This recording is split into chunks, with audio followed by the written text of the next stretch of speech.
এক বাচ্চা একটা শ্বেত হস্তি ছিল তার কাছে। কি হস্তি? শ্বেত হস্তি মানে কি বলেন?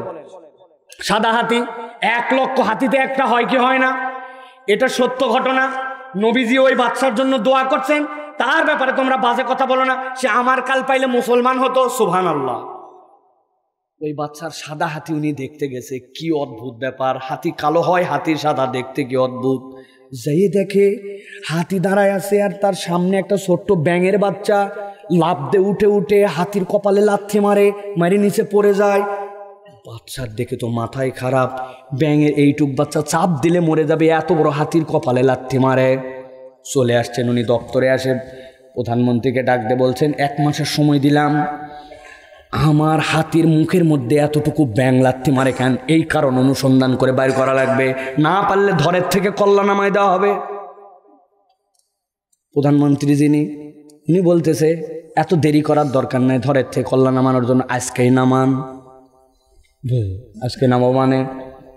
তোমাকে দায়িত্ব দিলাম, বলছে আমি ব্যাঙের ভাষা বুঝি না, হাতির ভাষা বুঝি না, আপনি আমাকে উদ্ধার করার দায়িত্ব দিয়েছেন, ব্যাঙ কেন লাথি মারে আমি কেমনে বুঝবো? তার থেকে ধরের থেকে কল্লা আজকেই নামান। সাথে সাথে বাচ্চা বলছে এটা আবেগে বলছিলাম, তবে আমি যাকে প্রধানমন্ত্রী বানাইছি সে ইন্টেলেকচুয়াল মানুষ, বুদ্ধিদীপ্ত মানুষ, সে কাউয়া মার্কা লোক নয়, অপদার্থ নয়, জনগণের পালস বোঝে না এরকম নয়। কথা না বুঝলে অন্তত পক্ষে তার অন্যান্য কারণ আলামত দেখে এটা গবেষণায় বের করার যোগ্যতা আছে। যাও, যতদিনে পারো ততদিনে এটা গবেষণা করে আমাকে জানাও। এখন ঠিক আছে।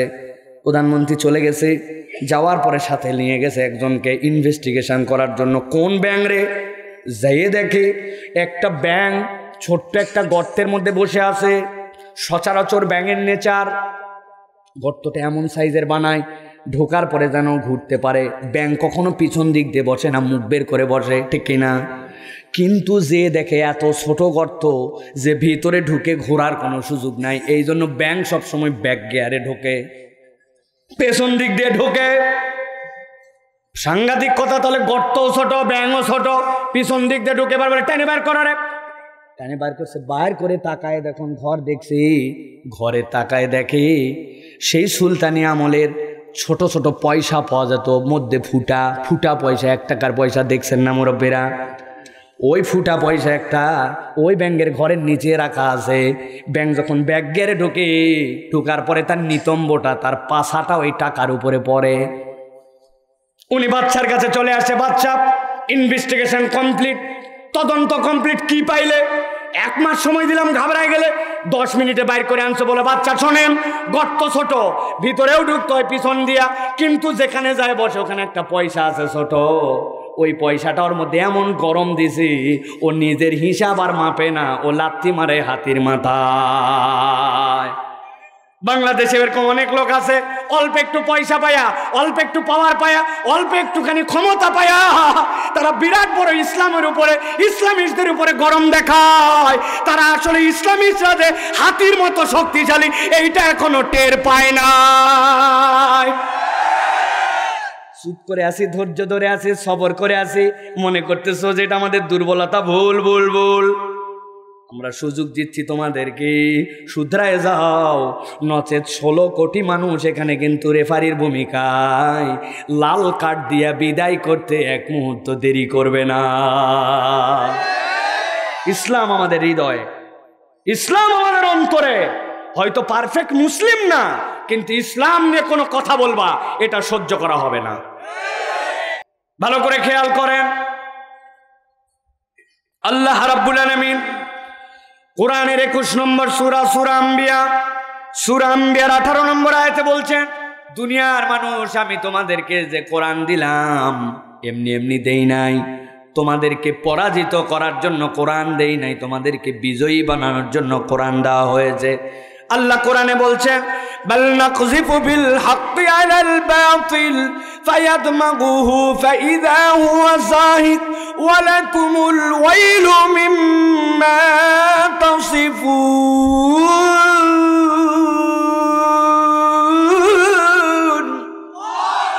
আমার রব্বুল আমিন বলছেন, ভালো করে বোঝো, আমি রব্বুল আমিন তোমাদেরকে বললাম এই কোরআনের কাজ কি, হকের কাজ কি? বাল নাকযিফু বিল হাক্কি আলাল বাতিল। এই হক হচ্ছে ইসলাম, এই হক হচ্ছে ঈমান, এই হক হচ্ছে আল্লাহর কোরআন। আল্লাহ বলছেন নাকযিফু আলাল হাক্কি আলাল বাতিল, এই হকটা বাতিলের উপরে আঘাত করবে। আল্লাহু আকবার। কথা দিয়ে নয়, হুমকি ধামকি দিয়ে নয়, আল্লাহ বলছেন এই হক আঘাত করবে বাতিলের উপরে। আঘাতের ধরনটা কেমন হবে? আল্লাহ বলছেন ফায়াদমাগু ফাইদা হুয়া যাহিক। আরবিতে দামগুন বলা হয় ব্রেনের মধ্যে যে মার হয়, মাথার মধ্যে যে মার হয়, ওই মারটাকে আরবিতে বলা হয় দামগুন। আল্লাহ বলছেন এই কোরআন যেমন তেমন জায়গায় পরিবর্তন আনবে না। কোরআনের প্রকৃত পরিবর্তনের জায়গা হচ্ছে চেতনায় পরিবর্তন আনা। তোমার চেতনা আর তোমার ভিতর থেকে যদি পরিবর্তন না আসে, বাহিরের পরিবর্তন দিয়ে তোমার কোনো কাজ হবে না। ভালো করে একটা উদাহরণ সারা জীবনের জন্য মনে রাখবেন, যতদিন বেঁচে থাকবেন এই উদাহরণ মাথার মধ্যে ঢুকায় রাখবেন। আপনাদের পাওগাছা গ্রামের দুই ছেলে গন্ডগোল লাগাইছে, লাগানোর পরে এক কথা দুই কথা একজন আরেকজনকে স্ট্যাম্প দেওয়া বাড়ি মারছে। যেই না বাড়ি মারছে, বাম হাতের মধ্যে লেগে হাতটা ভেঙে গেছে। হাত ভাঙার পরে দুপচাচিয়া হাসপাতাল, দুপচাচিয়াই হবে না, এরপরে নিয়ে গেছে জিয়া মেডিকেলে। যাওয়ার পরে হাতটা এক্সরে করে অপারেশন করে প্লাস্টার বান্ধায় গলায় ঝুলাই দিয়েছে। গলার মধ্যে হাত ঝুলানো, ব্যথায় কাতরায়। ডাক্তার বলছে আগামীকালকে আর একটা এক্সরে করে তারপরে তোমার বাড়ি যাওয়া, এর আগে যাওয়া নাই। রাত্রে যখন ব্যথায় চিৎকার করে তখন ডাক্তার একটা ইঞ্জেকশন দিয়েছে। ইঞ্জেকশন দেওয়ার পরে গলার মধ্যে হাত ঝুলানো, খেয়াল করেন। শুয়ে শুয়ে বেডের মধ্যে চিন্তা করতেছি হাতটা একবার ভালো হোক। আর একবার পাওগাছা গ্রামে যাই, কিসের নূর মোহাম্মদের বিচার আর কিসের উমুক তুমুক কিচ্ছু মানি না। সুযোগ পাইলে যেই বেটা আমার এক হাত ভাঙছে আর দুই হাত ভাঙবো। হাসপাতালে শুয়ে শুয়ে চিন্তা করা যাবে কিনা, বুঝে থাকলে কথা বলেন। আরেকজন গন্ডগোল লাগাইছে, লাগায় পা ভেঙে ফেলছে। পা ভাঙার পরে এই জায়গায় বলছে হবে না, পঙ্গু হাসপাতালে নিয়ে চলে যাও। 10 ইঞ্চির 2টা ইট পায়ের মধ্যে দিয়ে টানা দেওয়া, ব্যথার মধ্যে টন টন। রাত্রেবেলা ইঞ্জেকশন দিছে, দেওয়ার পরে যখন একটু ব্যথা কমছে তখন ওই বেটা পঙ্গু হাসপাতালে শুয়ে শুয়ে বলতেছে একবার খালি আমার পাটা ভালো হোক। আর একবার গ্রামে ফেরত যায়, যেই বেটা আমার পা ভাঙছে ওর এক পর, বাপের এক পর, চাচার এক পা, না ভাঙলে আমি বগুড়ার শোল না। এরকম চিন্তা করতে পারবে কিনা? কিন্তু একটু বুঝে থাকে বলেন। মারামারি করা অবস্থায় হাত দিয়ে মারতে মারতে এক সময় মাথার পেছনে বাড়ি মেরে দিয়েছে। বাড়ি মেরে দেওয়ার পরে ওই লোক অজ্ঞান হয়ে গেছে, কোমায় চলে গেছে। কোমায় চলে যাওয়ার পরে ওর একটা হাত ভাঙছে, ওর একটা পা ভাঙছে। বুঝে থাকলে বলেন তো, যেই লোকের এখন জ্ঞান নাই, হুঁশ নাই, অজ্ঞান অবস্থায় পড়ে আছে, ওই লোকের হাত ভাঙা আর পা ভাঙা যেটাই ভাঙা থাকুক না কেন, কার প্রতিশোধ নিবে জ্ঞান না থাকলে এই চিন্তা করতে পারবে। আমার আল্লাহ রাব্বুল আলামিন বলছেন ফায়াদমাগু ফাইদা হুয়া যাহিক ওয়ালাকুমুল ওয়াইলু মিম্মা তাসিফুন।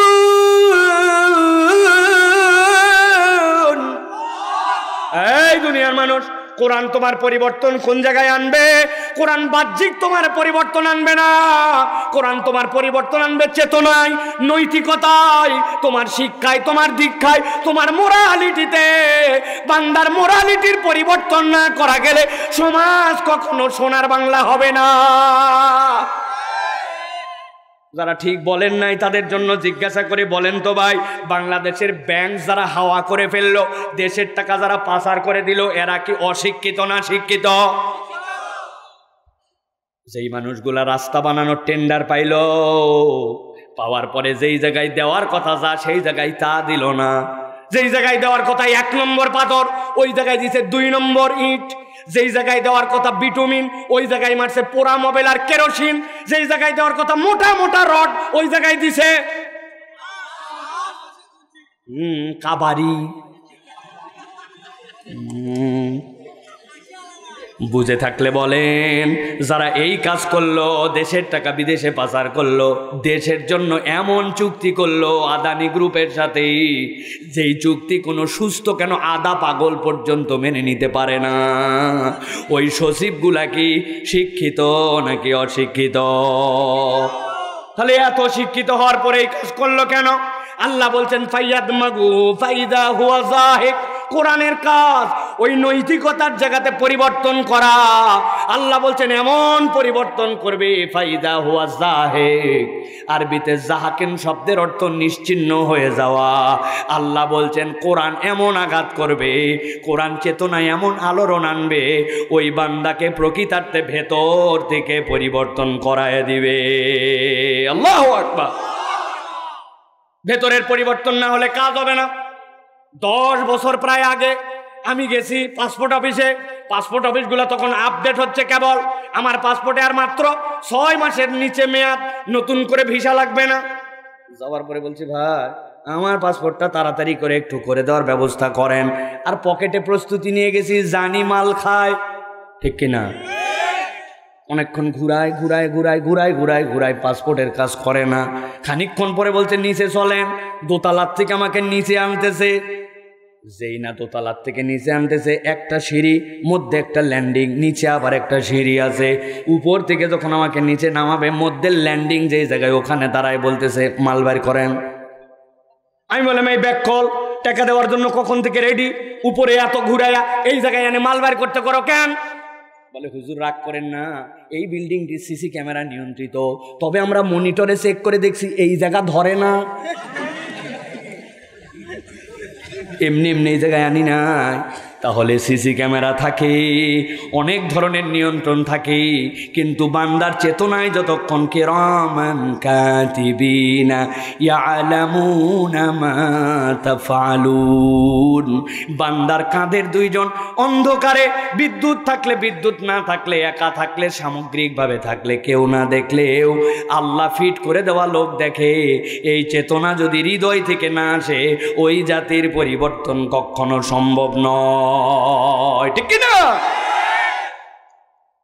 নবীজির সময় হিসাব করে দেখেন, বিদ্যুৎ ছিল না, আধুনিক যন্ত্রপাতি ছিল না, এখনকার মতো পরিবেশ ছিল না, কিন্তু এক একটা শ্রেষ্ঠ ডাকাত দুনিয়ার শ্রেষ্ঠ ভালো মানুষ হয়েছে, ঠিক কিনা?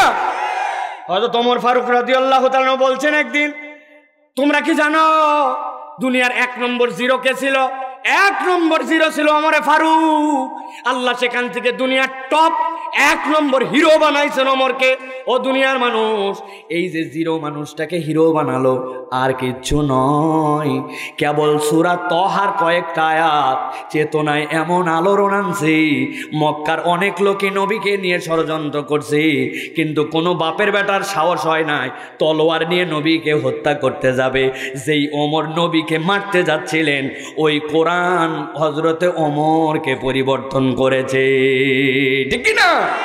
তাহলে এই সমাজ কেন পরিবর্তন হওয়া সম্ভব না? সম্ভব, কিন্তু তাকে বুঝতে হবে যে আমার পরিবর্তন হইচই দিয়ে না, আমার পরিবর্তন গরম দিয়ে না, আমার পরিবর্তন টপ লেভেলের বক্তব্য দিয়ে পাকামু করে ওই বক্তব্যে নয়। এই পরিবর্তন আসবে কোরআন দিয়ে। আর এই মাহফিলগুলো ওই কোরআনের মাহফিল, কোরআনের দর্শের মাহফিল। এখানে ব্যক্তি সমালোচনার মাহফিল নয়, দলীয় সমালোচনার মাহফিল নয়, এটা কোনো দলীয় সভা নয়, এটা আল্লাহর কোরআনের হালাকা, ঠিক কিনা?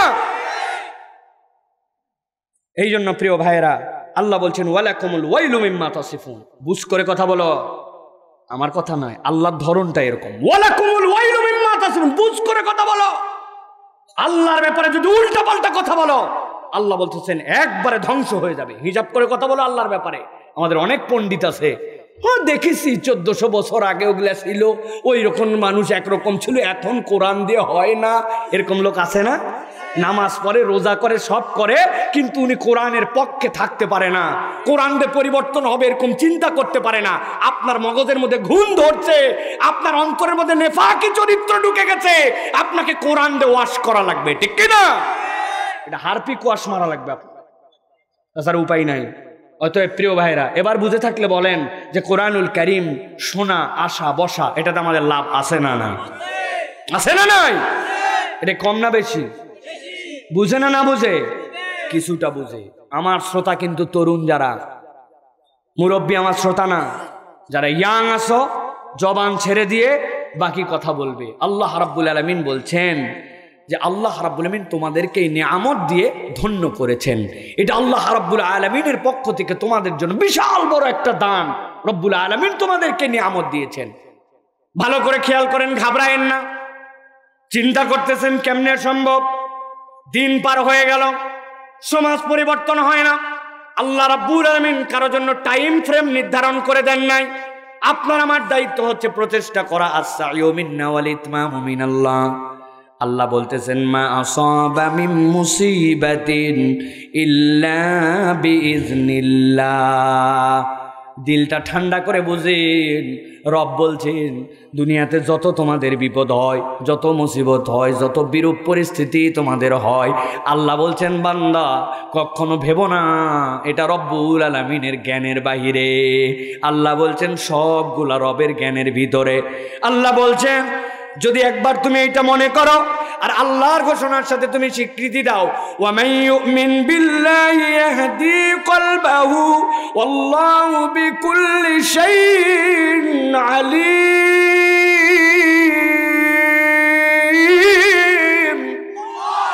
আমার রব বলছেন এই দুনিয়ার মানুষ, যত বড় বিপদ হোক না কেন, একবার যদি তুমি আল্লাহর প্রতি বিশ্বাস করো, ইহাদি কলবাহু, আল্লাহ গ্যারান্টার হচ্ছেন রব তোমার কলবকে হেদায়েতের রাস্তায় দিয়ে দিবেন। সুবহানাল্লাহ। আল্লাহ বলছেন খাবরাস না, আমি রব্বুল আমিন তোরে হেদায়েতের রাস্তায় দিব। শর্ত কি? ইউমিন বিল্লাহ। আল্লাহ বলছেন আল্লাহ তোর সব বিষয়ে জানেন বান্দা, তোর মনে কত ব্যথা, কি কামনা।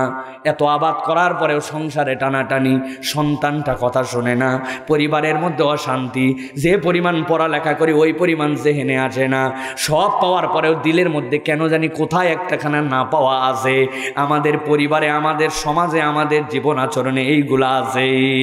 আল্লাহ বলছেন আমি রব্বুল আমিন তোকে বললাম টেনশন করিস না বান্দা, তুই তো রবকে যদি প্রকৃতার্থে বিশ্বাস করতে পারিস, ইয়াহদি কলবাহু, আল্লাহ বলছেন আল্লাহ তোর অন্তরটাকে হেদায়েতের উপরে অটল অবিচল করে দিবেন। সুবহানাল্লাহ। তবে রব্বুল আমিন বলছেন এর শর্ত আছে। আপনি দেখছেন একটা তিনতলা বাড়ি, উপরে লাইটও জ্বলে, জানলার মধ্যে পর্দাও লাগানো, কিন্তু আপনি চিন্তা করতেছেন পর্দা লাগানো থাক আর জানলা থাক আর ঘর থাক, নিশ্চয়ই এই বাড়িতে তিনতলায় ওঠার কোনো সিঁড়ি টিড়ি নাই, তাই তো না? মানে তিনতলায় ঘর আছে, পর্দা লাগানো আছে, বাড়ির বাতি জ্বলতেছে, আর তিনতলায় ওঠার কোনো সিঁড়ি নাই, মানুষ নিচের তে লাফ দিয়ে ওঠে, তাই তো না? আপনার এলাকায় সিঁড়ি তো আছে নাকি? মাটির সিঁড়ি হলেও থাকে, অথবা মই হলেও থাকে, লোহার সিঁড়ি হলেও থাকে। এখন আল্লাহ বলছেন বিপদও আল্লাহর জ্ঞাত সারে, আল্লাহ তোর বিপদও সব জানেন, কিন্তু বিপদ উদ্ধার হওয়ার সিঁড়িটা কি, কোন প্রক্রিয়ায় গেলে রব্বুল আমিনের কাছ থেকে বিপদ থেকে মুক্তি পাবি?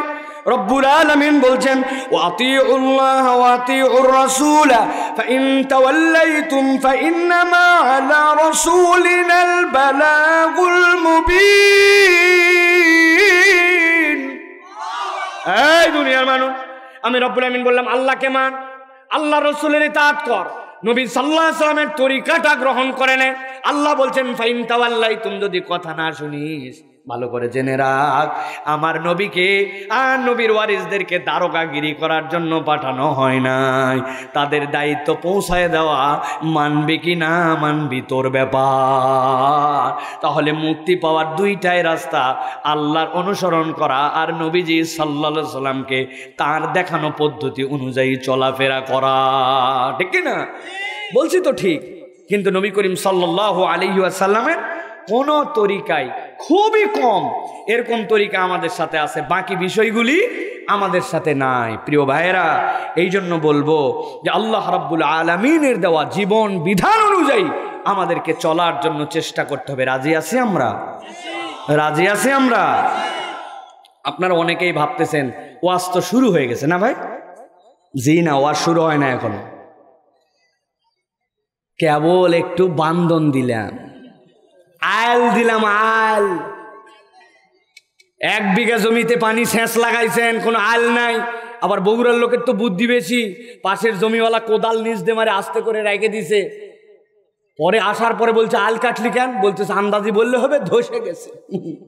আছে না চালাকি, চিটারি, বাটপারি, এগুলো তো বুদ্ধি আছে আমাদের। প্রিয় ভাইয়েরা, এখন আল যদি না থাকে তাহলে আমাদের এইগুলা থাকে না। আমরা বেশিরভাগ ওয়াজ শুনি আল ছাড়া, কি শুনতেছি কি না শুনতেছি তাই জানি না। বাড়িতে যায় বলে বক্তা আসছে, ফাটায় ফেলছে। বউ জিজ্ঞাসা করলো কি ফাটালো বা? বলছে তা বলবার পারবো না, কিন্তু ফাটাছে আছে না ভাই?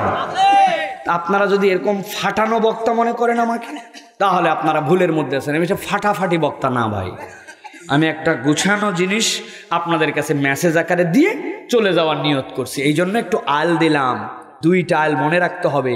এইটা আমার চেতনার পরিবর্তনের মাহফিল, কানের পরিবর্তন না, এন্টারটেইনমেন্ট না, এটা আমার চেতনার পরিবর্তন। একটা মানুষও যদি চেতনায় পরিবর্তন আনে যে আমি আজকের থেকে কোরআনের পরিবর্তন নিজের রঙিন করব নিজের জীবন, সাকসেস, এই সেই মাহফিল। আর 2 নম্বর বলেছি বিপদ সকলের আছে, ওই বিপদ থেকে উদ্ধার আল্লাহ রাব্বুল আমিন করে দিতে চান। তরিকা কি? আতিউল্লাহ ওয়া আতিউর রাসূল, আল্লাহকে মানো আর নবী করিম সাল্লাল্লাহু আলাইহি ওয়াসাল্লামের দেখানো পথ গ্রহণ করো।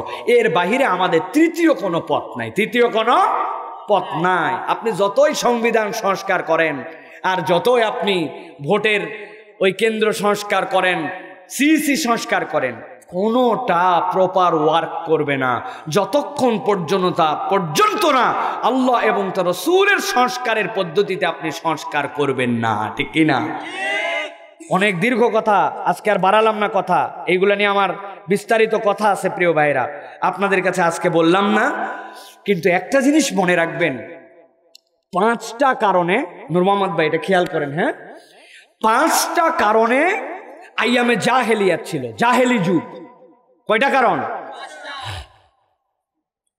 মূর্তি পূজা করত, নারীদেরকে সম্মান দিত না, এতিমের সম্পদ ভক্ষণ করে খেত, চূড়ান্ত যুদ্ধবাজ ছিল, ডাকাত চরিত্রের অধিকারী ছিল। 5টা অপরাধ তাদের ছিল। কি সাংঘাতিক!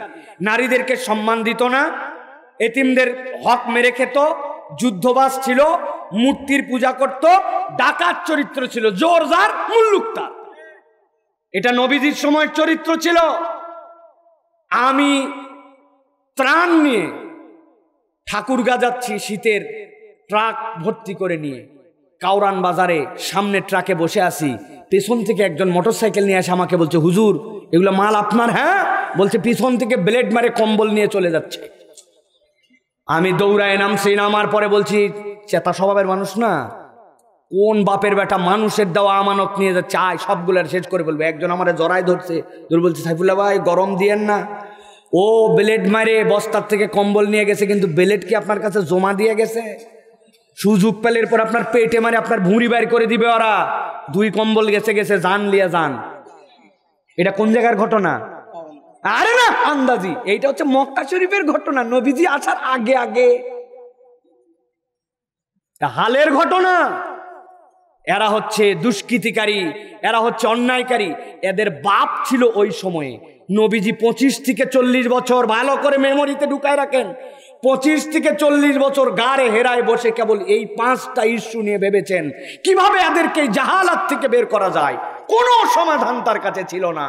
সমাধান ওই দিন আসছে যেদিন আল্লাহ কোরআন দিয়ে বলছেন আপনাকে পয়গম্বর করা হলো, আর ইকরা বিসমি রব্বিকাল্লাযী খলাক খলাকাল ইনসানা মিন আলাক ইকরা ওয়া রাব্বুকাল আকরাম আল্লাযী আল্লামা বিল কলম। আপনাকে কোরআনের দীক্ষায় দীক্ষিত করতে বলা হলো। একবার ভেবে দেখেন, 5টা বিষয় নিয়ে একটা লোক 15 বছর ভাবলো।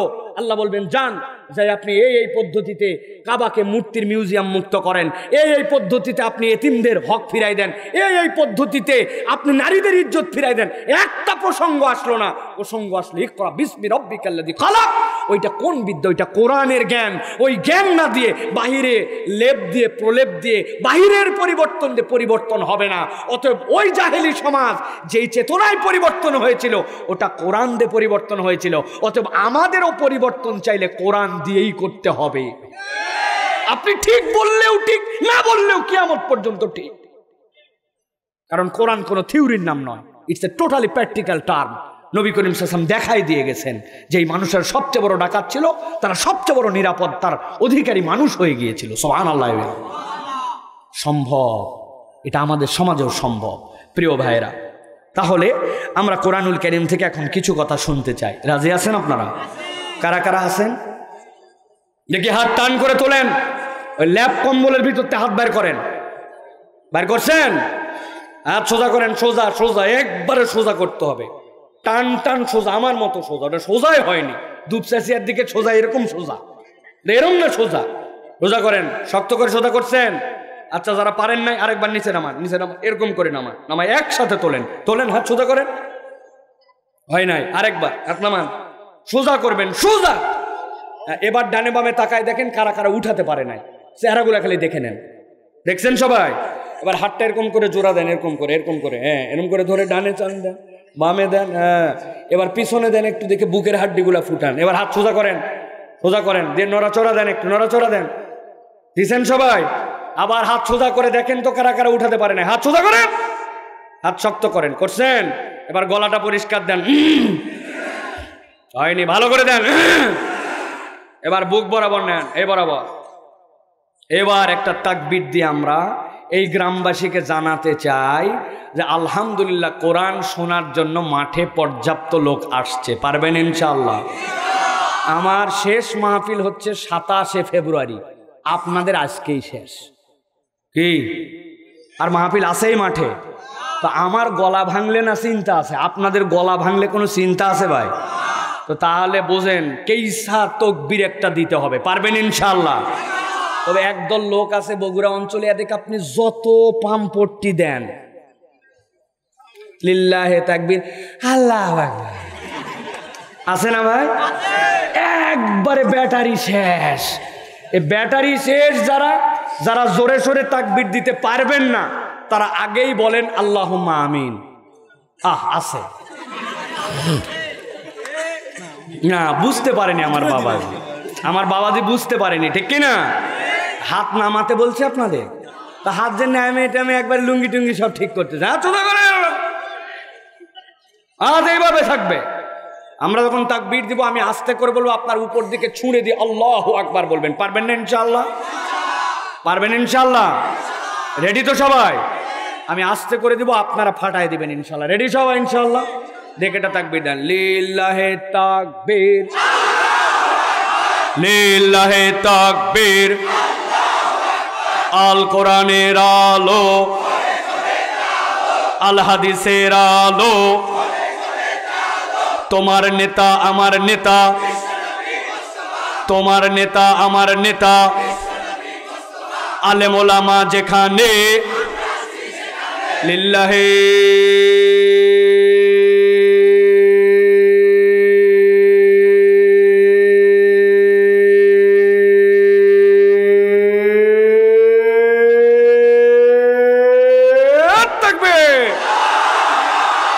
আলহামদুলিল্লাহ। হাত নামান, বলেন আলহামদুলিল্লাহ। শয়তান আছে আর এদিকে মাজিন্দা পার, ঠিক কিনা? প্রিয় ভাইয়েরা, কুরআনুল কারীমের পক্ষের লোকদের এই আল্লাহু আকবারের স্লোগান শয়তান পছন্দ করে না। শয়তান পিছন দিয়ে হাওয়া মারতে মারতে বিদায় হয়। এই জন্য যারা আল্লাহু আকবারের স্লোগান পছন্দ করে না, বুঝবেন এরা শয়তানের মামাতো খালাতো ভাই। যেই সব দলের স্লোগানে আল্লাহু আকবার নাই, সেই সকল দল কখনো মুসলমানের দল হতে পারে না। আপনি মানলেও ঠিক, না মানলেও ঠিক। কিন্তু আমরা বিরাট বড় ধান্দাবাদ। এখন বলি এই কথা, কয়দিন পরে যায় বলবো ভাইয়ের চরিত্র ফুলের মতো পবিত্র, বিগত 40 দিন ফজরের নামাজ পড়েনি, জামাতে এক ওয়াক্ত। আগে তো মার্কা ছিল একটা বড়, এখন নাই। মার্কাটা ছিল হোঁকা মার্কা, ছিল না মুরব্বী? ভোট দিবেন কাতে, হুক্কাতে হুক্কাতে, ঠান্ডা চা আর 17 বছর অবশ্যই এই একটা জিনিস আমাদের অপ্রাপ্তি ছিল, ঠিক না ভাই? এই তো বিড়ি খাওয়ার দিন এসে গেল আপনাদের, তাই না? খবরদার, খবরদার। আল্লাহু আকবারের পক্ষে যারা না, আমরা কখনো তাদের পক্ষে থাকতে পারি না। ভালো করে এটা মাথার মধ্যে গেঁথে নিয়ে চলাফেরা করবেন। কি বুঝাতে চাইছি? এই বিসমিল্লাতেই বুঝে নেওয়ার কথা, বাকিটুকু পরিষ্কার থাকবেন। আল্লাহ আমাদেরকে বোঝার তৌফিক দান করেন। আমি আজকে আপনাদের কাছে নির্ধারিত একটা প্রসঙ্গে অল্প একটু সময় আপনাদের কাছে কথা বলতে চাই। আপনারা যেহেতু বলছেন থাকবেন, এই জন্য আমি আপনাদের কাছে কথা বলতে চাই। তাহলে আমরা আর দেরি না করে আমরা সরাসরি কোরআনুল কারীমের মধ্যে প্রবেশ করবো ইনশাল্লাহ। আর 30 মিনিট কথা বললে আসেন তো আপনারা? না, 1 ঘন্টা বলে ফেলছে, ইতিমধ্যে বোঝাই যায়নি যে কেমনে কেমনে পার হয়ে গেছে। আরও আপনাদের সাথে একটু থাকতে চাই। এটা আমি বাউন্ডিং দিলাম না, এক্সটেন্ড হতে পারে ইনশাআল্লাহ। আছেন তো আপনারা ইনশাআল্লাহ? তাহলে বিতাড়িত শয়তান থেকে আশ্রয় প্রার্থনা করে আমরা চলেন সমস্বরে সবাই মিলে একযোগে আমরা সকলে পড়ি আউযু বিল্লাহি মিনাশ শাইতানির রাজিম বিসমিল্লাহির রাহমানির রাহিম আলিফ লাম রা كتاب أنزلناه إليك لتخرج الناس من الظلمات إلى النور আল্লাহ রাব্বুল আলামিন দুনিয়ার মানুষের কাছে কোরআনুল কারীম দিলেন। আল্লাহ রাব্বুল আলামিন কোরআনুল কারীমের মাধ্যমে জানাচ্ছেন, ও দুনিয়ার মানুষ সবাই যদি তোমরা কোরআনুল কারীমকে ছেড়ে দাও, কোরআনের কিচ্ছু যায় আসে না, কিচ্ছু কোরআনের ক্ষতি হবে না। কেননা কোরআন কোনো মাখলুক নয়, কোরআন হচ্ছে আল্লাহ রব্বুল আলামিনের পক্ষ থেকে কালাম। কিন্তু আল্লাহ বলছেন দুনিয়ার মানুষ তোমার স্বার্থে কোরআনের সাথে তোমার সম্পৃক্ততার প্রয়োজন আছে। আল্লাহ রব্বুল আলামিন বুঝাতে চান দুনিয়ার মানুষ যারা মৃত্যুর আগ পর্যন্ত দুনিয়ায় থাকবে, কমসে কম 5টা কারণে মানুষকে কোরআনের সাথে সম্পৃক্ত হতে হবে। মুখে উচ্চারণ করে বলতে হবে মানব জীবনে কমসে কম কোরআনের সাথে সম্পৃক্ত হওয়ার প্রয়োজন কয়টা? হাতগুলা রেডি করেন নিচের দিকে, আমি যেই না বলবো কয়টা হাত তুলে দেখাতে হবে কয়টা। আরেকবার সুযোগ দিলাম, হাত নামান। কোরআনের সাথে মানব জীবনের সম্পৃক্ততার প্রয়োজন কয়টা? ভালো করে খেয়াল করেন। 5 5 25 মিনিট আপনাদের জন্য। আল্লাহ রাব্বুল আমিন বলছেন 1 নম্বর প্রয়োজন কি জানো নাকি বান্দা?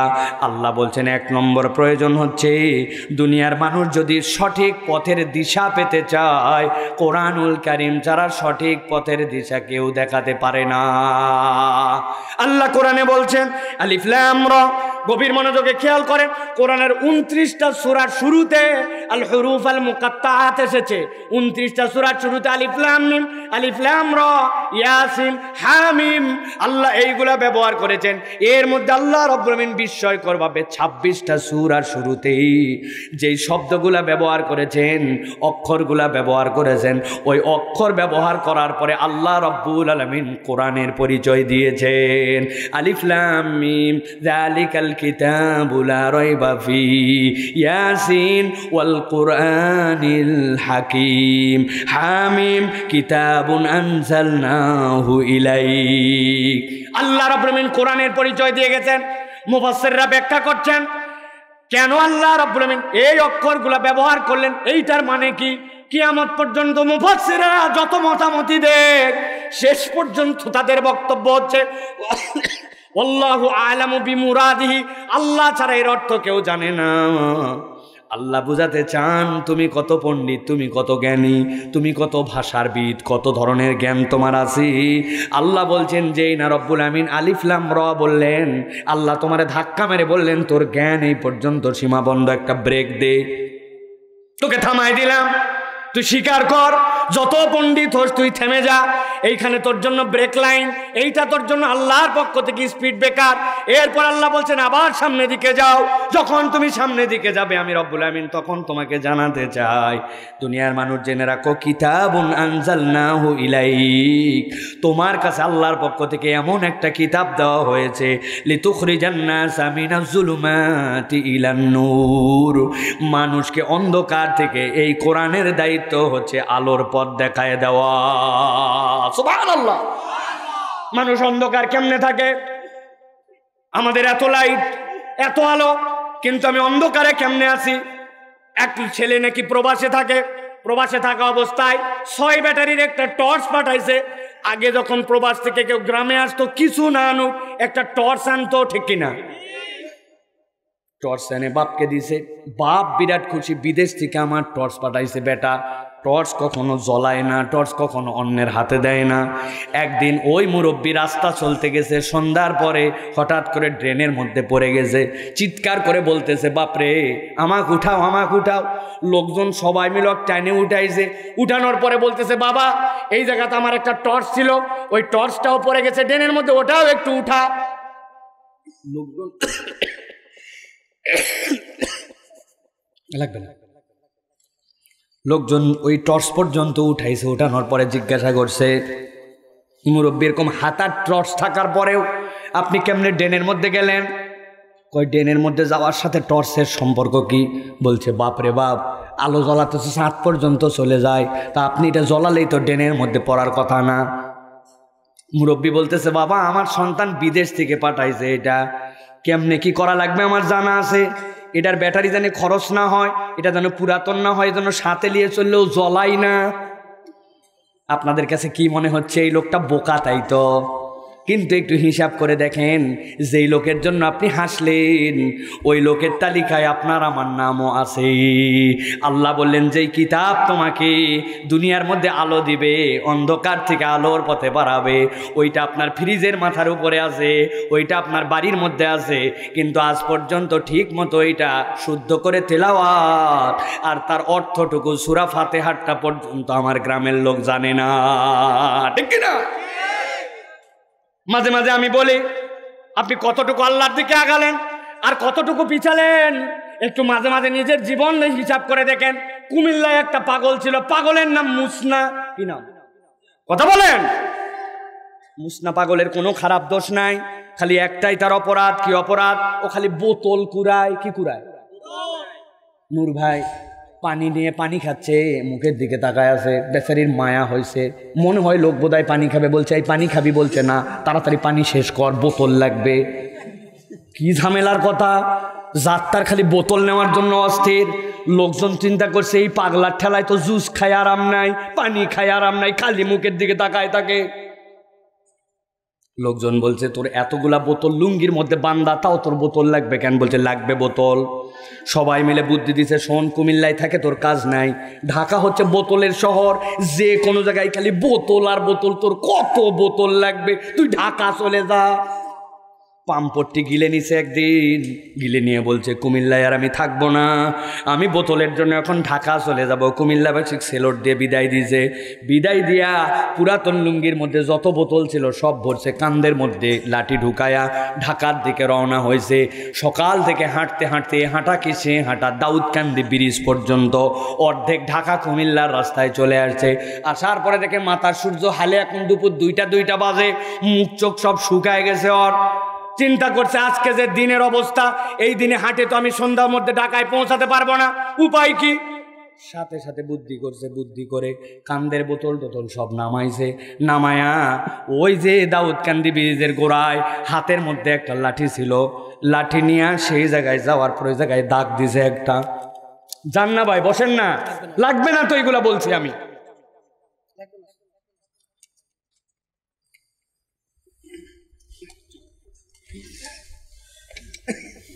হাতের মধ্যে লাঠি ছিল, লাঠি দিয়ে দাগ দিয়েছে। দাগ দেওয়ার পরে মাথার দিকে তাকায় দেখছে সূর্য হালা, আবার বস্তা উঠাইছে কান্দে। এ হাঁটা কি সে হুঁটা। বিকাল হতে হতে আবার কুমিল্লা কোর্ট স্টেশনে হাজির। লোকজন জিজ্ঞাসা করল, আরে মুসনা, গতকালকে তোর সাথে কথা, সকালবেলা তুই ঢাকা চলে গেলি, মুখ চোখ কালো করে শুকায় মরার মতো হয়ে, কোত্থেকে আবার কুমিল্লা এসে হাজির? বলছে, বেশি কথা বলবি না, যা করা লাগবে মরদ তা করেই আজকে কুমিল্লা আসছে। বলছে, তুই কি করে আসলি বল ভাই? বলছে, সকাল থেকে হাঁটা দিছি, হাঁটতে হাঁটতে দুপুর হয়ে গেছে, তখন দেখছি অর্ধেক রাস্তা পর্যন্ত গেছি, কিন্তু আজকে যদি হাঁটি সন্ধ্যার আগে ঢাকা পৌঁছতে পারবো না, ওই জন্য যে পর্যন্ত গেছি ওই পর্যন্ত দাগ দিয়ে মরদ ব্যাক করে আসছে, আগামীকালকে সকালে দাগের থেকে আবার ঢাকা যাবে। বুঝে থাকলে বলেন যারা হাসলেন। মুসনা যদি এরকম করে দুপুরবেলা যায় দাগ দিয়ে বিকালবেলা ফেরত আসে, আর যদি মনে করে পরের দিন ওইখান থেকে ঢাকা যাবে, কিয়ামত হয়ে যাবে, কোনোদিন ঢাকার মুখ দেখবে? কথা বলেন। যারা হাসছেন আর যারা বললেন না, মনে করছেন বাপরে বাপ মুসনা কত বড় পাগল, কিন্তু নিজের জীবন মিলায় দেখেন। আল্লাহ কোরআনে বলতেছেন, ইয়াহদি বিহিল্লাহু মান ইত্তাবা রিদওয়ানাহু সুবুলাস সালাম।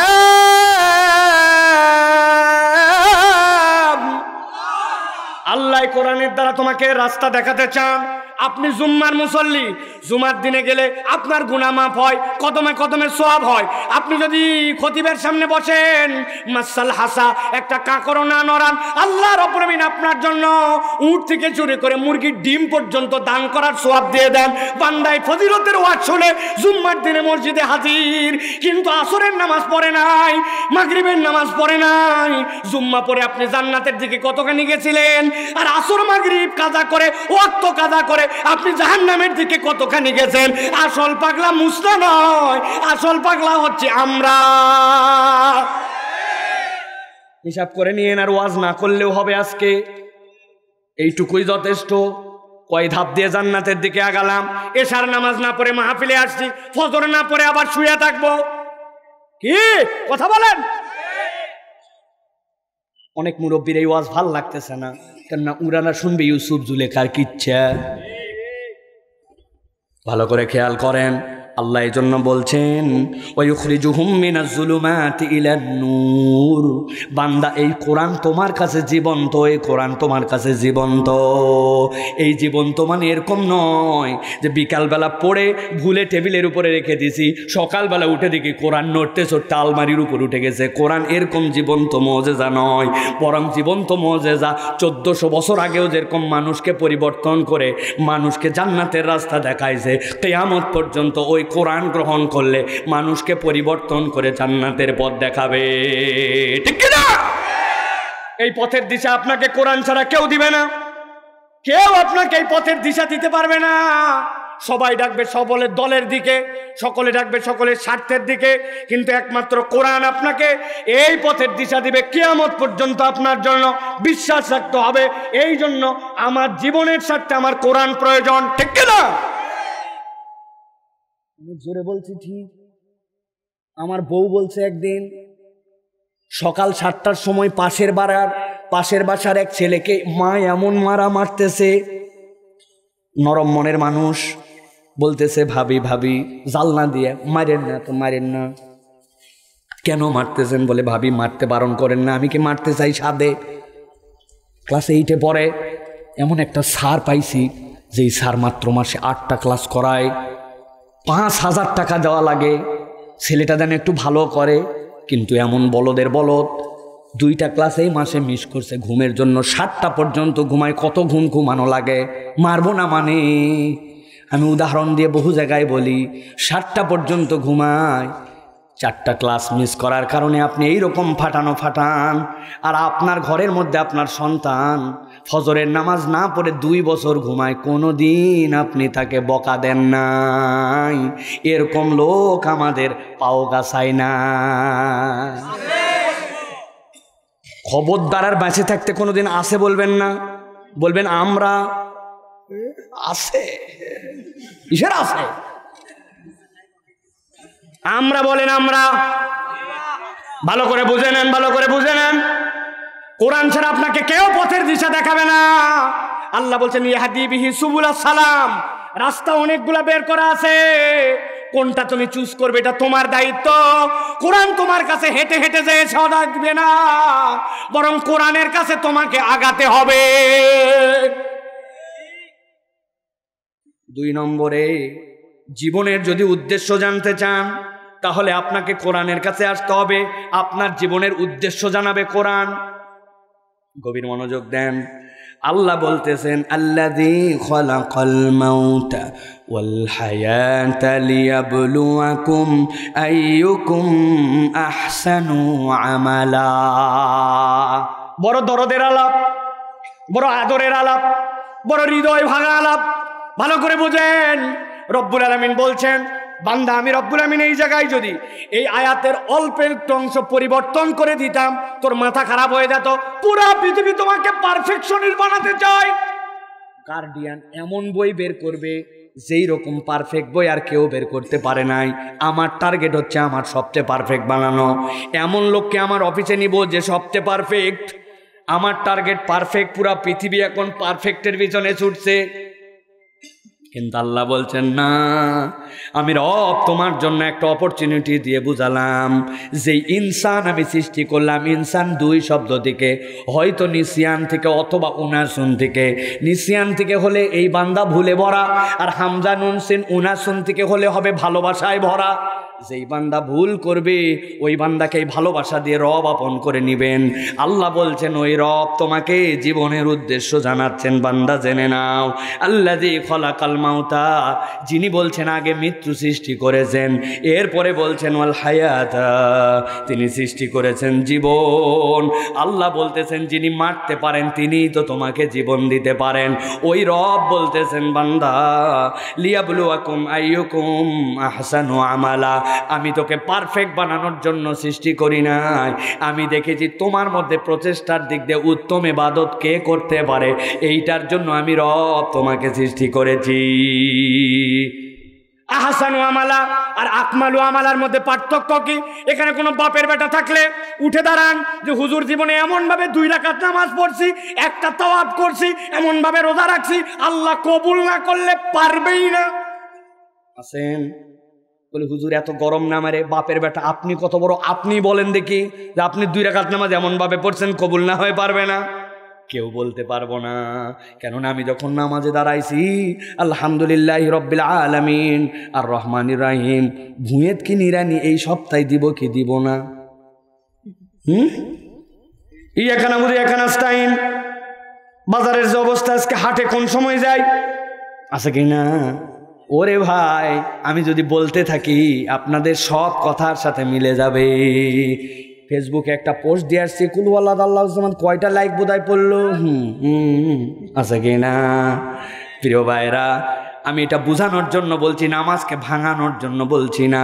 আপনার আমার নামাজ এইরকম, তাহলে আল্লাহ যদি বলে 2 রাকাত নামাজ পড়ছিস, রোজাটা কেমনে রাখছিস, পারফেক্ট না হলে আমি কবুল করব না, বান্দা বিপদে পড়ে যেত। আল্লাহ বলছেন আমি পারফেকশনিস্ট তোকে বানাতে চাই না, আমি কোরআন দিয়ে তোকে বুঝাতে চাই। আইয়ুকুম আহসানু আমালা, তোর 1000 মনের মধ্যে অশান্তি আসার পরেও নামাজ ছাড়িস নাই, 1000 ধরনের তোর সামনে বেরিয়ার আসার পরেও তুই আল্লাহর পথ থেকে কখনো বেরিয়ে যাস নাই। লোক পুরা সমাজ উল্টা ছিল, কিন্তু তারপরেও তুই আল্লাহর পক্ষে থেকে গেছিস। আল্লাহ বলছেন আইয়ুকুম আহসানু আমালা, আমি দেখতে চাই কোন বান্দাটা উত্তম প্রচেষ্টা করেছে। জীবনের এই বোধ একমাত্র আপনাকে কোরআন শেখায়, বাকি দুনিয়ার লোক আপনাকে চূড়ান্ত কমার্শিয়াল বানায় দিতে চায়, ঠিক কিনা? রব আপনাকে অপরচুনিটিস দিয়েছেন। আল্লাহ বলছেন জীবনের একটা উদ্দেশ্য আছে, আমি তোমাকে দিয়েছি। কি উদ্দেশ্য? আল্লাহ বলছেন কুনতুম খায়রা উম্মাতিন উখরিজাত লিন-নাস তা'মুরুনা বিল মা'রুফি ওয়া তানহাউনা আনিল মুনকার। এই বান্দা আমি তোমাকে শ্রেষ্ঠ বানাইছি কি জন্য? তা'মুরুনা বিল মা'রুফ, তোমার দায়িত্ব হচ্ছে সৎ কাজের আদেশ দেওয়া। কি দেওয়া? এই খবরদার বিড়ি খাবি না, বলছে বেশি কথা বলবেন না, গত সপ্তাহে আপনার গাঁজা খাইতে দেখছি, আছে কিনা? বিড়িখোর আপনাকে কেমনে শাসাবে? কেন? ওই তো গাঁজাখোর। 4-5 বন্ধু মিলে দোকানের পিছনে বসে, বলে বলতে দোস্ত বহুদিন ধরে ওগুলা বিড়ি খাচ্ছিস, ভাল লাগে না, ভিতরে মাল ফেলা। ভিতরের মাল একজন ফেলাইছে, পকেট থেকে বের করে কুচকুচ করে কেটে ওর মধ্যে ভরাইছে, ভরায় বলতেছে একটা নেতে যেমন তেমন 2টা নেতে রাজা, পাওগাছা অঞ্চলে উহার নাম গাঁজা। আছে না এরকম ভাই? শিওর? কে বলছে আছে? কে বলছে আছে? যদি থাকে তাকে ধরতে হবে তো ভাই, ওগুলো দিন তো শেষ ভাই, ওগুলো দিন শেষ। যে আপনি খালি বললেন আর শুনলেন, ওই দিন শেষ। মসজিদের সামনে বেনামাজি, গাঁজাখোর, সুদখোর, ওদের নামের তালিকা প্রিন্ট করে ছাপাতে হবে। অন্তত নূর ভাই যে এলাকার চেয়ারম্যান, ওই জায়গায় কোনো দাদনের ব্যবসা চলবে না, ওই জায়গায় কোনো গাঁজাখোর থাকতে পারবে না। সুরসুরি কথা শেষ। তা'মুরুনা বিল মা'রুফ, আপনাকে সৎ কাজের আদেশ দিতে হবে, এটা কোরআন আপনাকে শেখাচ্ছে, অন্য কেউ আপনাকে বলে নাই, ঠিক কিনা? সবাই বলে নিজে বাঁচলে বাপের নাম, ওইটা না, এটা আপনাকে দায়িত্ব দিয়েছে কোরআন।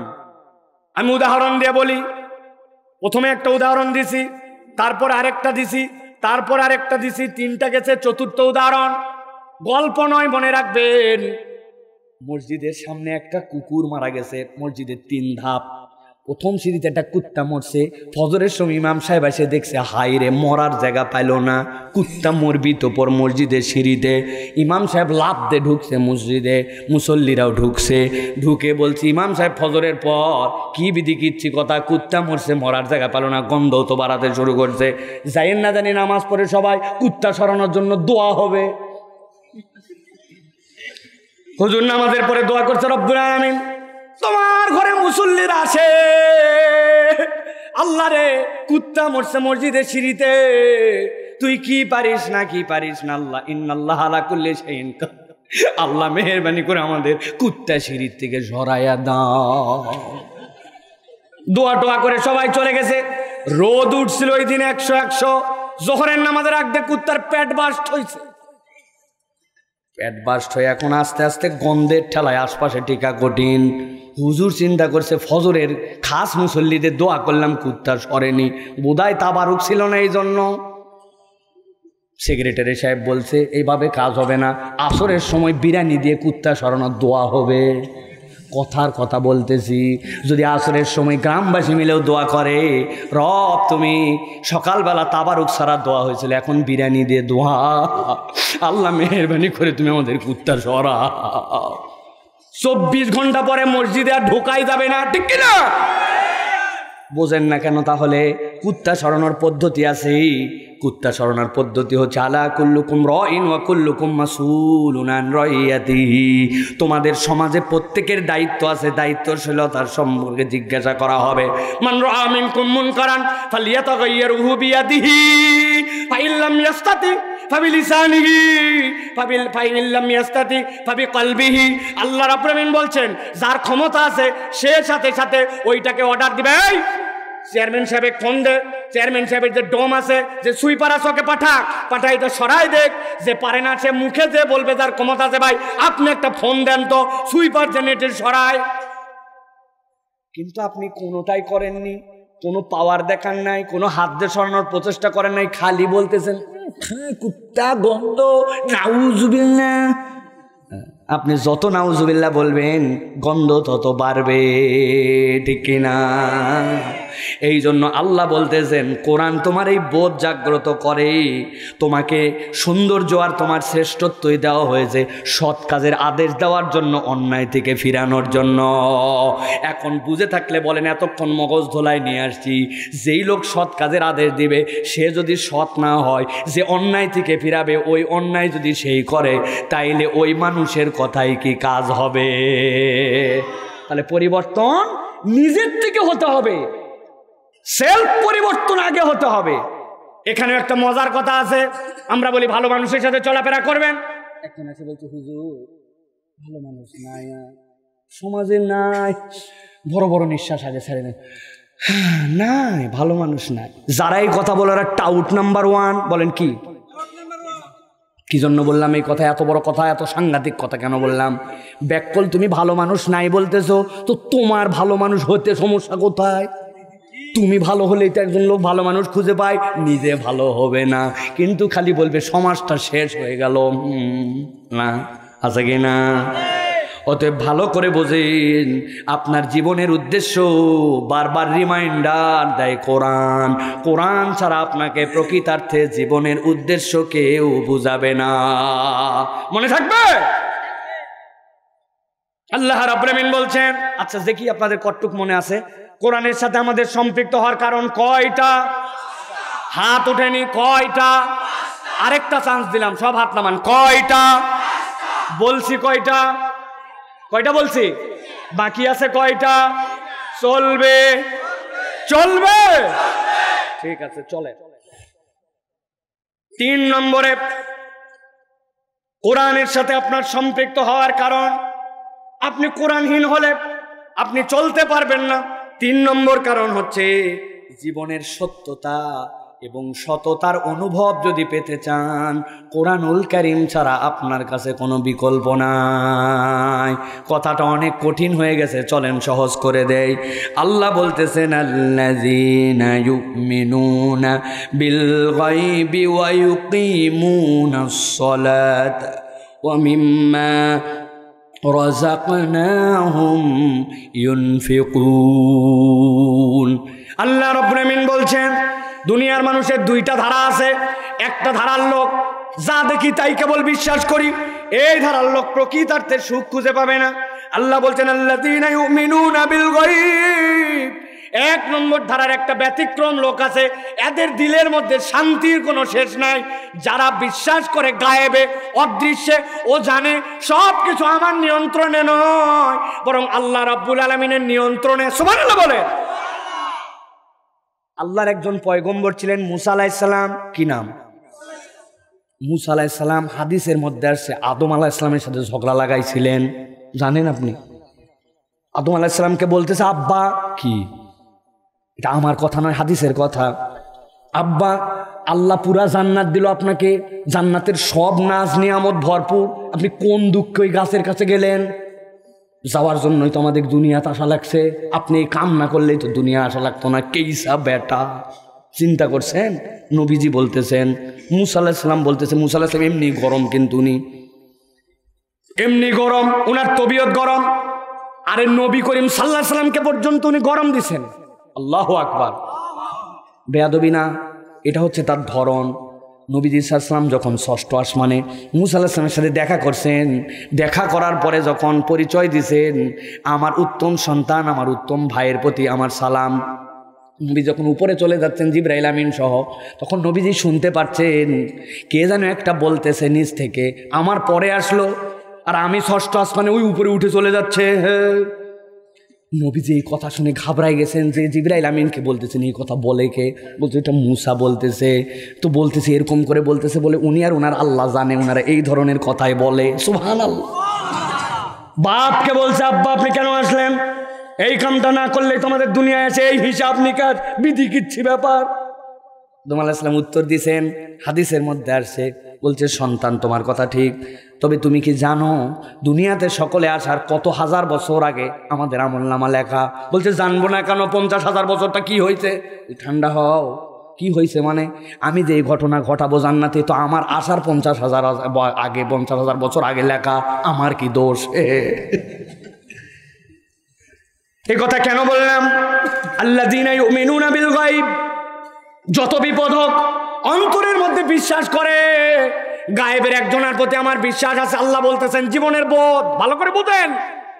আল্লাহ রাব্বুল আমিন বলছেন ওয়া ইউকিমুনাস সালাহ, ওই মানুষগুলা সালাত কায়েমকারী হয়, কেবল আদায়কারী হয় না।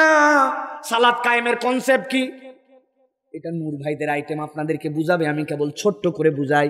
আপনার ডান পাশে একজন মাঠের থেকে কেবল উঠে আসছে, গাতে গন্ধ বাড়াচ্ছে, ভিজা গা, নামাজে দাঁড়াইছে।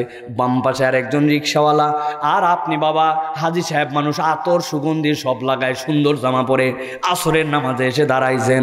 হাজি সাহেব বলছে পিছনে গাতে গন্ধ বাড়ায়, তুই কি জন্য? তুই আর সাধারণ লোক, রিক্সাওয়ালা পিছে দাঁড়ায়, পাশে আমার হাজি সাহেবের অন্যরা দাঁড়াবে, বলতে পারবে? কথা বলেন না যে, এই পিছন থেকে কথা বলেন, পারবে? সাধারণ কনসেপ্টটা বুঝে নেন। যেই তাসবিয়া নামাজের মধ্যে জামাতে কাতারে হয়, আল্লাহ বলছেন ইকিমুনাস সালাহ, আমার বান্দারা ওই সমতাটা সমাজের মধ্যেও ছড়ায় দিতে যায়। এই কাজে, এই আন্দোলনে যারা, তারাই হচ্ছে সালাত প্রতিষ্ঠার আন্দোলনের কর্মী। আল্লাহ বলতেছেন তাদের আর একটা গুণাগুণ, ওয়া মিম্মা রাযাকনাহুম ইউনফিকুন। আল্লাহ বলছেন তাদের গুণাগুণ, ওয়া মিম্মা, আমার দিকে তাকান, ওয়া মিম্মা, আমি যা দেই, রাযাকনাহুম, তাদের প্রতি রিজিক, ইউনফিকুন, আমার দেওয়া রিজিক থেকে তারা খরচ করে। রিজিক তাহলে দেয় কে? হ্যাঁ, ধান লাগাইছেন আপনি, কাটছেন আপনি, পানি দিছেন আপনি, বেটা আমার জমি, হে কি দিব না দিব, ওষুধ দিব কিনা দিব, এটা আমার ব্যাপার, ঠিক কিনা? ঠিক কিনা? হ্যাঁ ঠিকই তো। কিন্তু কোনোদিন কল্পনা করে দেখেন নাই ডাইরেক্ট আপনারা কি ছিটায় ধান লাগান? ভাই কি করেন? আগের দিন ভিজায় রাখেন, এরপর একটা ছোট্ট বীজতলা বানান। আমাদের বগুড়া অঞ্চলটাকে কি বলে ভাই? বিছন, ঠিক না? ও মুরব্বী, 60 বছর 70 বছর বিছন ছিটাইছেন, কোনোদিনের আগে কেউ আপনাকে এই কথাটা বলে নাই? বিছন ছিটায় দিছেন, বিছনগুলা ভেজানোর পরে যখন ছিটাইছেন, বুঝে থাকলে উত্তর দিবেন, বিছনের যে দিক সেদিক থেকে শিকড় বাড়ায় আর যে দিক সেদিক থেকে পাতা গজায়। শিকড় বের হওয়ার দিক আছে, পাতা গজানোর দিক আছে। কিন্তু আমি চ্যালেঞ্জ দিয়ে বললাম আপনাকে, আপনি আগের সন্ধ্যাবেলা যে বিছন ছিটায় আসছিলেন ওর 95% আপনার ভুল ছিটানো ছিল। কোনোটা উপর হয়ে পড়ছে, কোনোটা শীত হয়ে পড়ছে, কোনোটা একটার উপর আরেকটা পড়ছে। মাত্র 5 ভাগ কাকতালীয়ভাবে নিজ দিকে গেছিল। কিন্তু ওভারনাইটে আল্লাহ রব্বুল আমিন সকল বিছনের গোড়াগুলা নিচের দিকে দিলেন, কুশিগুলো উপর দিকে উঠায় দিলেন। আপনি আপনার জমি বলেন, আপনার আবাদ বলেন, অথচ আপনার 95% বিছন ছিটানোই আপনার ভুল ছিল। ওয়ামিম্মা রাযাকনাহুম ইউনফিকুন, আল্লাহ বলছেন তোমাকে দেওয়া রিজিক থেকে তুমি খরচ করো। বান্দাই রিজিকের মালিক, তুমি নয়। আমার ছেলে বিদেশে থাকে, আমি আর স্কিমের মধ্যে নাই রে বানুর, নিজেই আনা ডিপ দিছি, ওটা দিয়েই শেষ করি। বাপরে ফুটানি আছে না? আপনি ডিপ দিছেন নিজে, আপনি স্কিমের মধ্যে নাই, কিন্তু নিচে যে রিজার্ভ ট্যাঙ্কে ওইটা আপনার দাদা মুইতে ভরাই থুছিল। ওই পানি কার? আপনার। ওয়ামিম্মা রাযাকনাহুম ইউনফিকুন, ভালো করে বুঝেন, রিজিক কেবল এইটুকু নয়, ওয়াইড কনসেপ্ট আছে। আমি যখন অ্যাক্সিডেন্ট করলাম, অ্যাক্সিডেন্ট করার পরে পেছন থেকে আমার ট্রাক মারছে। ট্রাক মারার পরে আমার গাড়ি যে সামনে বাসের নিচে ঢুকছে, এগুলা যা বলতেছে এরপরের থেকে কিচ্ছু আমার মনে নাই, সবগুলো ভিডিও দেখে বলতেছি। কিন্তু পেছন থেকে যখন ধাক্কা দিল আমার জ্ঞান চলে গেছে। জ্ঞান যখন ফিরছে, ফিরানোর পরে সামনে তাকাচ্ছি, তাকায় দেখি আর দেখতে পাই না, 2 চোখের আমার দৃষ্টি নাই। আর কি রে, আমি চোখে দেখি না কেন? খানিকক্ষণ পরে চোখ ডলা দিলাম, বাম চোখ ডলা দিলাম, আমাকে উঠে দাঁড়াতে হবে। ডান চোখের এখানে একটা কাঁচ ভরেছিল, টান দিছি, পুরো এই মাথা থেকে মাথা ছিঁড়ে গেছে, চোখ ফাঁক হয়ে গেল। কিন্তু সাথে সাথে আবার আমি দেখতে শুরু করলাম। ভালো করে বোঝেন, আমি রাত্রে ঘুমাই গেলাম, চিন্তা করলাম, চোখ বন্ধ হয়ে গেল, কোনো চার্জ দেওয়া লাগলো না, কিছু দেওয়া লাগলো না। সকাল হয়ে গেল, আবার চোখ দিয়ে দেখতে শুরু করলাম। আপনি মনে করছেন ধান চালার আবাদে আপনার রিজিক? না না, আল্লাহ যে আপনাকে আমাকে চোখ দিয়ে দেখায়, কান দিয়ে শোনায়, এটাও আল্লাহর দেওয়া রিজিক।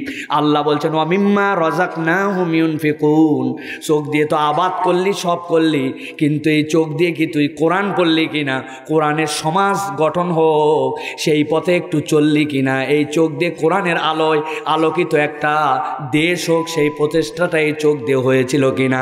আল্লাহ চোখকে তো রিজিক দিলেন, তোর দায়িত্ব হক হিসাবে এই চোখের আলোটাও ওই দিকে ব্যয় করা, ঠিক কিনা? বোঝেন নাই আপনি? তাহলে জীবনে আপনার যে একটা সত্যতার অনুভব আছে, কেউ আপনাকে এটা বুঝাবে না, এটা একমাত্র বুঝায় কোরআন। আমার দীর্ঘ আলোচনা একটু দীর্ঘ হয়ে যাবে, বলবো ভাই? বলবো? ভালো করে খেয়াল করেন, একদল লোক আছে, আমরা যদি বলি ভাই আসেন, যেগুলো ব্যাংক লুটপাট হয়েছে, দেশের টাকা লোপাট হয়েছে, ওদের বিচার কোরআনের আইনে হোক, ওরা রাজি না। আমরা যদি বলি জেনার বিচার, সমাজে পরকীয়ার বিচারটা আল্লাহর দেওয়া পদ্ধতিতে হদ দিয়ে হোক, আল্লাহ যেভাবে বলছেন ওইভাবে হোক, পাথর নিক্ষেপ করতে করতে শেষ করে ফেলা হবে।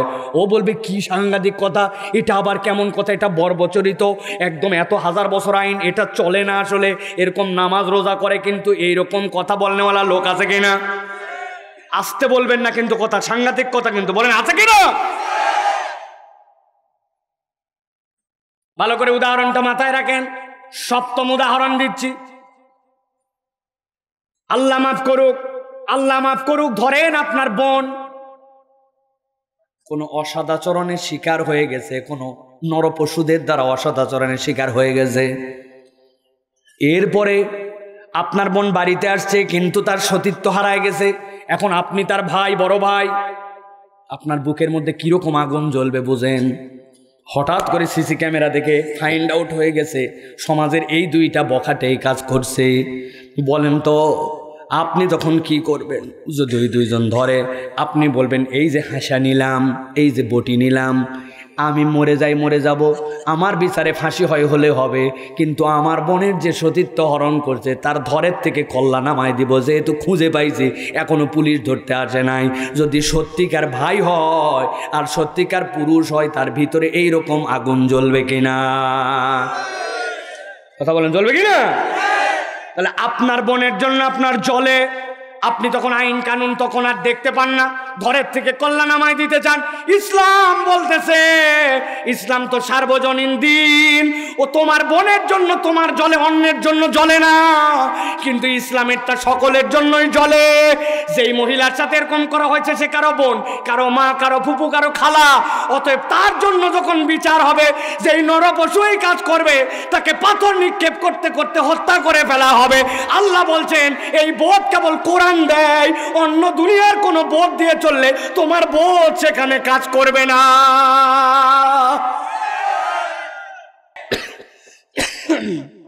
তাহলে জীবনের বোধ আপনাকে দেয় কোরআন, মনে থাকবে তো, ওয়ামিম্মা রাযাকনাহুম ইউনফিকুন, আল্লাহর দেওয়া রিজিক থেকে খরচ করে বান্দারা।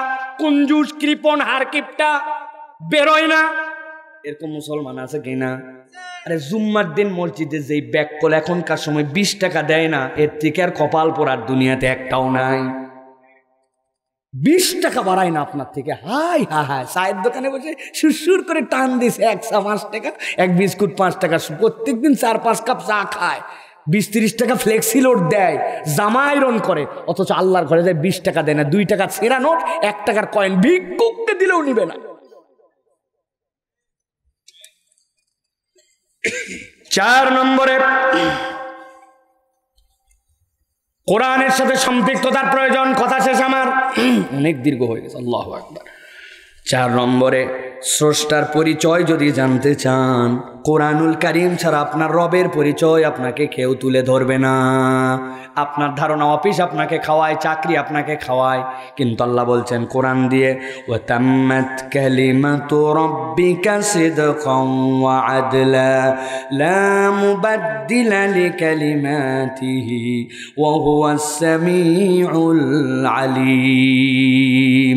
আল্লাহ বলছেন তার কথায় কোনো পরিবর্তন নাই, তিনি তোমার রব, তিনি তোমার পরওয়ারদিগার।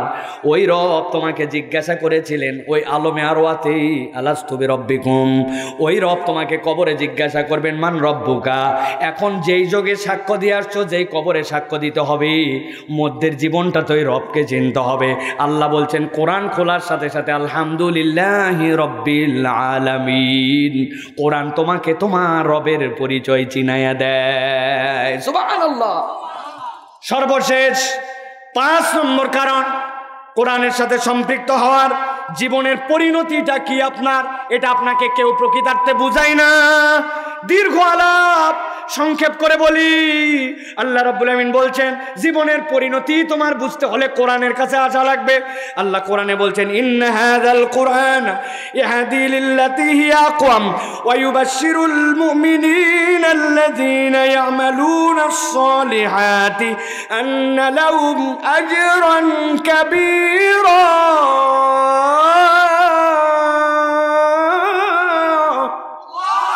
আমার রব বলতেছেন সংক্ষেপ একদম, আল্লাহ রাব্বুল আমিন বলছেন এই কোরআন তোমাদেরকে হেদায়েতের রাস্তা দেখাবে আর মুমিনদেরকে আল্লাহর পক্ষ থেকে শুভ সংবাদ দিবে। আল্লাযীনা ইয়ামালুনাস সালিহাত, যারা ঈমান আনার পরে নেক কাম করবে, আল্লাহ বলছেন আমি রব তাদেরকে জানালাম আন্না লাহুম আজরান কাবীরা। আমরা সকলেই আল্লাহর কাছে চাই রব আমাদেরকে জান্নাত দাও।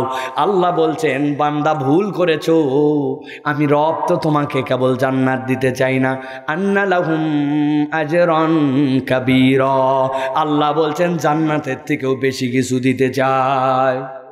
কি আশ্চর্য কথা, জান্নাতে গেলে আমার গোল শেষ, কিন্তু কোরআন বলছে না। আল্লাহ রাব্বুল আমিন তোমাকে অনেক বেশি আরো দিতে চান। আল্লাহ রাব্বুল আমিন আজরান কাবীরা বলেছেন, এটার ব্যাখ্যা কি? নবীজি সাল্লাল্লাহু আলাইহি ওয়াসাল্লাম ব্যাখ্যা করেছেন এইটার। নবীজি বলছেন জান্নাতীরা যখন জান্নাতে চলে যাবে, একদিন রব্বুল আলামিন জান্নাতে হাজির হয়ে যাবেন। হাজির হওয়ার পর জান্নাতীদেরকে বলবেন ইয়া আহলাল জান্নাহ, ও জান্নাতীরা। জান্নাতীরা লাফ দিয়ে উঠে বলবে লাব্বাইক ওয়া সাদাইক ওয়াল খায়রু বিয়াদাইক, এই রব আমরা হাজির আছি, হাজির আছি। সাথে সাথে রব্বুল আমিন বলবেন, ও জান্নাতীরা তোমরা হাজির আছো ঠিক আছে, কিন্তু তোমাদের কাছে জিজ্ঞাসা করি হাল রাদিতুম, তোমরা কি খুশি আছো নাকি? জান্নাতীরা আশ্চর্য উত্তর দেব মা লাকা লা নারদা ইয়া রাব্বানা ওয়া কদ আতাইতানা মা লাম তুতি আহাদান ক্বাবলানা। রাজি না থাকে কেমনে পারি আল্লাহ, আমাদেরকে যে নিয়ামত দিয়েছো এরকম নিয়ামত আর কেউ পেয়েছে নাকি? আল্লাহ সাথে সাথে তাকে বলবেন হাল আজিদুকুম, আমি কি নিয়ামত আর একটু বাড়ায় দিব নাকি? ওরা আশ্চর্য হয়ে বলবে নিয়ামত আবার কেমনে বাড়ায়?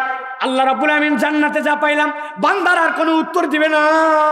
নবীজি বলছেন ঘটনা কি ঘটবে তখন জানো? আল্লাহ রাব্বুল আমিন সাথে সাথে ওই জান্নাতের মধ্যে জান্নাতীদেরকে বলবেন উহিল্লু আলাইকুম রিদওয়ানি, আমি আজকে তোমাদের প্রতি চিরসন্তুষ্ট হয়ে গেলাম, আর কোনোদিন তোমাদের উপরে রাগ করব না। এই কথা বলার পরে রব্বুল আমিন তার মুখের যত পর্দা সব সরায় দেবেন, জান্নাতে জান্নাতীদের সাথে রব্বুল আলামিনের দিদার হয়ে যাবে। আল্লাহ বলছেন আনজাআন্না লাহুম আজরান কাবীরা, আমি রব সবচেয়ে বড় নিয়ামত তাকে দিব। একটু আগে যারা বলছিল আল্লাহ জান্নাতে যা নিয়ামত দিয়েছে আর কি লাগে, আল্লাহ যখন নিজেকে সরাই নেবেন জান্নাতীদের আর জান্নাত ভালো লাগবে না। নবীজি বলছেন এরপর আল্লাহ প্রত্যেক দিন সকাল সন্ধ্যা জান্নাতের সকালে বান্দাদের সাথে দিদার দিতে থাকবেন। আল্লাহ বলছেন এইটাই বান্দা তোমার জন্য আজরান কাবীরা, যেই বান্দা আল্লাহর দিদার পাবে, জান্নাত পাবে, ওই বান্দা দুনিয়াতে আল ঠেকবে, দুনিয়াতে মিথ্যা কথা বলবে, অপর ভাইকে ধোঁকা দিবে, একটু ঘুমের কারণে সে নামাজ বাদ দিবে, ইচ্ছা মতো সে হাঁটুর উপরে কাপড় তুলে মালকাস মেরে মেরে কাজ করবে। আল্লাহর নির্দেশ কখনো ওই বান্দা প্রকৃত বুঝ চলে আসলে আর কখনো আল্লাহর নির্দেশ অমান্য করতে পারে না, কেননা আল্লাহ তাকে সবচেয়ে বড় নিয়ামত দিবেন, রব হিসাবে তিনি গ্যারেন্টি দিয়েছেন। এই কথা দুনিয়ার কেউ স্মরণ করাই দিবে না, এইটা কোরআনওয়ালাকে কোরআন বারবার বারবার সকাল বিকাল স্মরণ করায় দিবে, ঠিক কিনা? তাহলে এখন বলেন যে কোরআনের সাথে আমাদের সম্পর্কিত হওয়ার প্রয়োজন আছে কিনা? কোরআনের একটা সমাজ আমাদের দরকার আছে কিনা? কোরআনের আদর্শে আমাদের যুবকদের আদর্শিত হওয়ার দরকার আছে কিনা? আছে ভাই, বলছি সকলে, বুঝছিও সবাই। এখন সময় হচ্ছে অ্যাকশন অ্যান্ড প্ল্যানিং। আমরা প্ল্যান করব এবং সামনে আগিয়ে যাব। আল্লাহ রাব্বুল আমিন যেন আমাদের কোরআনের সাথে সম্পৃক্ত হয়ে কোরআনময় জিন্দেগি দান করেন। আমার তরুণদেরকে যেন এই দুনিয়ার সামান্য মোহে পড়ে হারাম, লালসা, অসভ্যতা, অশ্লীলতা, ভাব মেরে চলাফেরা, এগুলো একটাও তোমাকে কখনো স্মার্ট বানাবে না। Be a Muslim and be a smart boy. আপনি মুসলমান যতটুকু পারফেক্ট, আপনি ততটুকু স্মার্ট, আর বাকিটুকু আপনার এটা বিলাসিতা, এটা আল্লাহ রাব্বুল আমিনের কাছে অ্যাকসেপ্টেড হবে না, ঠিক কিনা? অতএব আসেন আমরা কোরআনের রঙে নিজেদেরকে রাঙাই, আমরা কোরআনের বুঝ নিজেদের মধ্যে নেই। আজকের এই টোটা ফাটা ভাঙাচুরা যতগুলো কথা বললাম আপনাদের কাছে, ওই যে বলে আসছিলাম প্রথমে শুরুতে, যা বলতাম 1 লক্ষ লোকের সামনে, তাই আপনাদের জন্য এইটুকু লেখে পড়ে প্ল্যান করে আসছি। আল্লাহ যতটুকু সহযোগিতা করছেন বলেছি, আল্লাহ যেন আমাদের আজকের বলা অনুযায়ী আমাকে, আপনাকে, আমাদেরকে আমল করার তৌফিক দান করেন। হাযা মা ইনদি ওয়াল ইলমু ইনদাল্লাহ, সুবহানাকাল্লাহুম্মা বিহামদিকা আশহাদু আল্লা ইলাহা ইল্লা আনতা আস্তাগফিরুকা ওয়া আতুবু ইলাইক। ওয়াসসালামু আলাইকুম ওয়া রাহমাতুল্লাহি ওয়া বারাকাতুহু।